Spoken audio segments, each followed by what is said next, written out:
വിവിധ ആവശ്യങ്ങൾ ഉന്നയിച്ച് മൂന്നാറിലെ taxi drivers association Munnar KSRTC ഡിപ്പോയ്ക്ക് മുമ്പിൽ പ്രതിഷേധം സംഘടിപ്പിച്ചു. സഞ്ചാരികൾക്കായുള്ള സൈറ്റ് സീൻ ഉല്ലാസയാത്ര നിർത്തലാക്കുക, ഡബിൾ ഡെക്കർ ബസ് എത്തിക്കാനുള്ള നീക്കം ഉപേക്ഷിക്കുക തുടങ്ങി വിവിധ ആവശ്യങ്ങൾ ഉന്നയിച്ചായിരുന്നു ഡ്രൈവർമാരുടെ കരിങ്കൊടി പ്രതിഷേധം.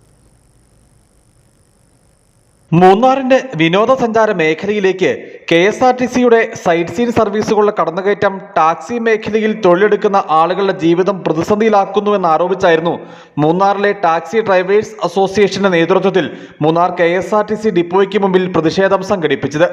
സഞ്ചാരികൾക്കായുള്ള സൈറ്റ് സീൻ ഉല്ലാസയാത്ര നിർത്തലാക്കുക, ഡബിൾ ഡക്കർ ബസ് എത്തിക്കാനുള്ള നീക്കം ഉപേക്ഷിക്കുക തുടങ്ങി വിവിധ ആവശ്യങ്ങൾ ഉന്നയിച്ചായിരുന്നു ഡ്രൈവർമാരുടെ കരിങ്കൊടി പ്രതിഷേധം. മൂന്നാറിൽ ഉള്ള ഒരു ടൂറിസ്റ്റ് വികസനம்ன்றது இங்கே ஒன்றும் பெருசாக இல்லை. ஒரு கெஸ்ட்டு வந்தாலும் கூட ஒரு வாஷ்ரூமு எதுவும் கேட்டு போனால் கூட ஒரு பெட்ரோல் பம்பில் கூட கொடுக்க மாட்டேங்காங்க. எங்கேயும் போய் பார்க்கிங் கிடையாது, ஒன்றுமே கிடையாது, எந்த சலுகையுமே கிடையாது.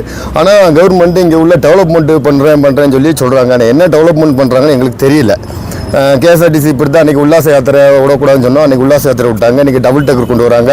நாளைக்கு வேறு எதுவும் செய்வாங்க. அப்போ நாங்கள்லாம் எஸ்டேட் தொழிலாளி பிள்ளைகள் சிசியும் வச்சு எல்லாம் அடைச்சி வட்டிக்கு வாங்கி காசு முடக்கி ஒரு வழி இல்லாமல் இருக்கோம். இது எங்களுக்கு வரக்கூடாதுன்னு சொல்லி எங்களோட ஒரு கோரிக்கை. இது மீண்டும் நடந்துச்சு அப்படின்னா இதை விட வலுவாக இருக்கும். எங்களோட டாக்ஸி டிரைவர் குடும்ப குட்டியோட எல்லா வேலையும் நிறுத்தி ஒரு நாள் வேலையை நிறுத்தம் நாங்கள் கண்டிப்பாக செய்வோம். മൂന്നാറിലെ 50-ലധികം ഡ്രൈവർമാർ പ്രതിഷേധ പരിപാടിയിൽ പങ്കെടുത്തു.